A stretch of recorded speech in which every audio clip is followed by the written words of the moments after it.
Hello दोस्तों, आप सभी कैसे हैं। आशा करता हूं कि आप सभी स्वस्थ होंगे। दोस्तों, आज इस वीडियो में हम लेकर आए हैं उत्तर प्रदेश सरकार द्वारा चलाई गई एक योजना जिसे कन्या सुमंगला योजना के नाम से जाना जाता है। इसका उद्देश्य क्या है, इसकी पात्रता क्या रहेगी, क्या क्या इसमें आपके आवश्यक डॉक्यूमेंट्स लगेंगे और कब कब आपको पैसा मिलेगा, आवेदन आप कैसे करेंगे, ये सारी डिटेल्स इस वीडियो में डिस्कस करेंगे। अगर अभी तक आपने चैनल को सब्सक्राइब नहीं किया, सब्सक्राइब करें, वीडियो को लाइक करें और ज्यादा से ज्यादा शेयर करें ताकि वीडियो सभी दोस्तों के पास पहुंचे जो कन्या सुमंगला योजना का लाभ उठाना चाहते हैं। तो आइए सबसे पहले बात करते हैं इसके उद्देश्य की कि इस योजना का उद्देश्य क्या है। तो इसका पहला उद्देश्य है कन्या भ्रूण हत्या को समाप्त करना। जैसे कि आपको मालूम है कि कन्या भ्रूण हत्या पर बहुत ज्यादा जोर दिया जा रहा है कि बच्चियां गर्भ में ही खत्म कर दी जाती हैं, तो उसको रोकने के लिए यहाँ पर इस योजना को दिया गया है। इससे थोड़ी मेंटेलिटी लोगों की चेंज होगी। दूसरा है यहाँ पर समान लिंग अनुपात स्थापित करना। जैसे कि आप जानते हैं कि मेल और फीमेल का जो रेशियो है वो आपका कम होता जा रहा है, यानी कि अगर 1000 मेल की बात करते हैं तो फीमेल वहां पर कम है। तो इसको रोकने के लिए इस योजना को बढ़ावा दिया जा रहा है कि जिससे लड़कियां बचें और वो आगे बढ़ें, और ये योजना इसी की वजह से चलाई जा रही है। नंबर 3, बाल विवाह को रोकना। इस योजना का जो तीसरा उद्देश्य है कि वो बाल विवाह का रोकना है, क्योंकि यहाँ पर जब ग्रेजुएशन करने के लिए बच्चे जाएगी तो उसकी एज वहां पर बाल विवाह से आगे निकल जाएगी, तो उस समय उसका बाल विवाह जो होता था वो रुक जाएगा। नंबर 4 है लड़कियों के स्वास्थ्य में सुधार करना। यानी कि जो लड़कियां हैं जब वो बड़ी हो जाएंगी तो शादी के बाद उन्हें ज्यादा प्रॉब्लम्स नहीं आती हैं, तो इस वजह से इसमें स्वास्थ्य में भी सुधार किया जाएगा। शिक्षा के लिए प्रोत्साहित करना, इससे जो कैंडिडेट्स हैं उनकी जो लड़कियां हैं उन्हें शिक्षा के लिए प्रोत्साहित किया जाएगा। जब उन्हें कुछ राशि यहाँ पे मिल जाएगी, हेल्प उनकी हो जाएगी, तो गरीब बच्चियां भी आगे पढ़ेंगी और इससे उनको शिक्षा मिलेगी। लड़कियों को आत्मनिर्भर बनाना। यहाँ से क्या होगा, जब लड़कियां पढ़ेंगी तो वो सेल्फ डिपेंडेंट हो जाएंगी।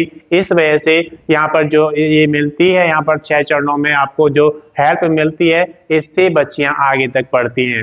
उसके बाद देखिए, बालिका के जन्म पर समाज की जो सोच है कि लड़की पैदा हुई है, उस सोच को यहाँ पर अलग करना है, उस सोच से आगे बढ़ना है। इसके लिए इस योजना को कन्या सुमंगला योजना को चलाया जा रहा है। अब बात करते हैं पात्रता की। तो इसके लिए कौन से लोग पात्र होंगे, किनका यहाँ पर रजिस्ट्रेशन हो सकता है। तो उसके लिए सबसे पहले जरूरी है कि परिवार उत्तर प्रदेश का निवासी होना चाहिए, यानी कि जो आवेदक है वो उत्तर प्रदेश के निवासी होने चाहिए और उनके पास उत्तर प्रदेश का मूल निवास प्रमाण पत्र होना चाहिए। उसके अलावा परिवार की अधिकतम वार्षिक आय 3 लाख रुपए होनी चाहिए, यानी कि जो परिवार है उसकी वार्षिक आय 3 लाख या उससे कम होनी चाहिए। अगर 3 लाख से ज्यादा आपकी वार्षिक आय है तो आप इसके लिए एलिजिबल नहीं है। उसके बाद देखिए, यहाँ पर परिवार में अधिकतम 2 बच्चे हैं, उनको ही इस योजना का लाभ दिया जा सकता है। अगर परिवार में 2 से ज्यादा बच्चे हैं तो इस योजना का लाभ उनको नहीं दिया जाएगा। एक परिवार में अधिकतम 2 लड़कियों को इस योजना का लाभ मिल सकता है, यानी कि अगर एक परिवार में 2 बच्चे हैं और दोनों ही लड़कियां हैं तो दोनों को लाभ मिल जाएगा। लेकिन अगर तीसरी भी लड़की है तो वो किस केस में यहाँ पर हो सकती है, आप देख सकते हैं कि जब दूसरे प्रसव से जुड़वा बच्चे पैदा होते हैं तो उसमें जो तीसरी संतान है उसको भी इस योजना का लाभ मिल सकता है, या दूसरे प्रसव में दोनों लड़कियां हैं तो दोनों को यहाँ पर लाभ मिलेगा। तो इस तरीके से 3 लड़कियों को भी इस योजना का लाभ मिल सकता है। इसके बाद हम बात करते हैं यहाँ पर आवेदन की कि आप इसका आवेदन कैसे करेंगे। तो इसका आवेदन आप ऑनलाइन करेंगे। ऑनलाइन के लिए आप इसकी ऑफिशियल वेबसाइट पर जाएंगे mksy.up.gov.in। इस वेबसाइट पर जाकर आप नागरिक सेवा पोर्टल पर क्लिक करेंगे। उसके बाद आप मैं सहमत हूं पर टिक करेंगे। वहां पर एक बॉक्स आपको मिलेगा, आप उसे टिक करेंगे और उससे आपका जो सहमति उसको मिल जाएगी। फिर उसके बाद आप पंजीकरण प्रपत्र वहां पर है उसकी जानकारी सारी उसमें फिल करनी है। जो जो जानकारी वो आपसे मांगता है सारी जानकारी आपको उस प्रपत्र में भरनी है। उसके बाद आप आवश्यक दस्तावेज अपलोड करेंगे। कौन से आवश्यक दस्तावेज हैं वो आपको यहाँ पर चरण वाइज अलग अलग अपलोड करने होते हैं, जिसमें बच्चे का फोटो, अभिभावक के साथ बच्ची का फोटो अनिवार्य है।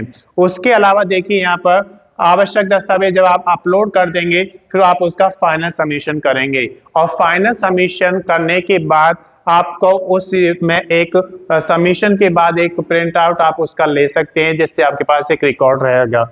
अब बात करते हैं कि योजना का लाभ कब मिलता है, किसको मिलता है, कितने चरणों में इस लाभ को मिलता है, ये आप इस डिस्कस करेंगे। तो ये 6 चरणों में मिलेगा।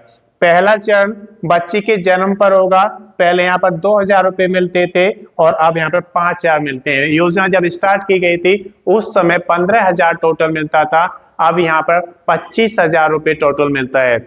जो पहला चरण है वो जन्म से लेकर 6 महीने के अंदर आपको रजिस्ट्रेशन कराना होता है। दूसरा चरण जो होता है वो पूर्ण टीकाकरण का होता है।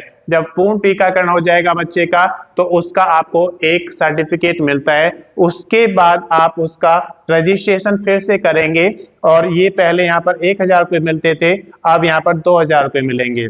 तीसरा चरण होता है कक्षा 1 में जब प्रवेश कराया जाएगा बच्चे का, तो यहाँ पर जो पहले मिलते थे 2,000 रुपये और अब यहाँ पर 3,000 रुपये मिलते हैं। जब चौथा चरण में जाएगा बच्चा, कक्षा 6 में जब उसका प्रवेश होगा तो आप उसका जो प्रवेश पत्र मिलता है उसे भी अपलोड करना होता है, तो वो आपको जब मिल जाएगा।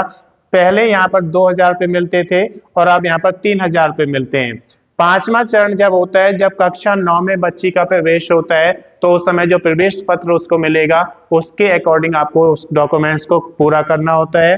पहले यहाँ पर 3,000 रुपये मिलते थे और अब इसे बढ़ाकर 5,000 रुपये कर दिया गया है। इसके बाद हम बात करते हैं छठा चरण की। तो जो छठा चरण है वो स्नातक में प्रवेश पर मिलता है, या फिर ऐसा डिप्लोमा जो इसकी ड्यूरेशन कम से कम 2 वर्ष है, तो उसके लिए अगर बच्ची आगे एडमिशन लेती है तो उसे यहाँ पर छठे चरण में 5,000 रुपये पहले मिलते थे और अब 7,000 रुपये यहाँ पर मिलते हैं। तो इस तरीके से चरण 1 से लेकर चरण 6 तक कब आपको कितने रुपए मिलेंगे ये आपको यहाँ पर दिखाया गया है। इसके बाद हम बात करते हैं यहाँ पर आवश्यक दस्तावेज की। तो आवश्यक दस्तावेज हर चरण के लिए अलग अलग होते हैं। यहाँ पर अगर पहले चरण की बात करते हैं तो पहले चरण पर जन्म प्रमाण पत्र बच्ची का होना चाहिए, क्योंकि जो पहला चरण है वो जन्म के बाद होता है 6 महीने तक, तो इसलिए जन्म प्रमाण पत्र बनवाना आपको जरूरी है। दूसरा, बालिका की नवीनतम तस्वीर होनी चाहिए, यानी कि उसका जो फोटो है रिसेंटली वो आपके पास होना चाहिए, क्योंकि वो भी अपलोड करना होगा। तीसरा, यहाँ पर आवेदक के साथ बालिका की संयुक्त तस्वीर भी होनी चाहिए। आपका जो अभिभावक हैं, जो आवेदक हैं, उनके साथ बच्चे का जो तस्वीर है वो होना चाहिए, वो भी अपलोड किया जाएगा। उसके अलावा निर्धारित प्रारूप में शपथ प्रमाण पत्र आपको वहां पर अपलोड करना होता है। तो ये सारे डॉक्यूमेंट्स आप चरण 1 के लिए कर रहे हैं। जब चरण 2 के लिए आप जाते हैं तो वहां पर टीकाकरण का जो सर्टिफिकेट है वो भी आपको अपलोड करना होता है। जब आप तीसरे चरण के लिए जाएंगे तो कक्षा 1 का जो प्रवेश आपको बच्चे को दिलवा रहे हैं वहां से जो प्रूफ आपको मिलता है वो अपलोड करना है। चौथा चरण जब कक्षा 6 में प्रवेश होगा वहां से जो प्रूफ आपको मिलेगा प्रवेश का वो अपलोड करना होगा।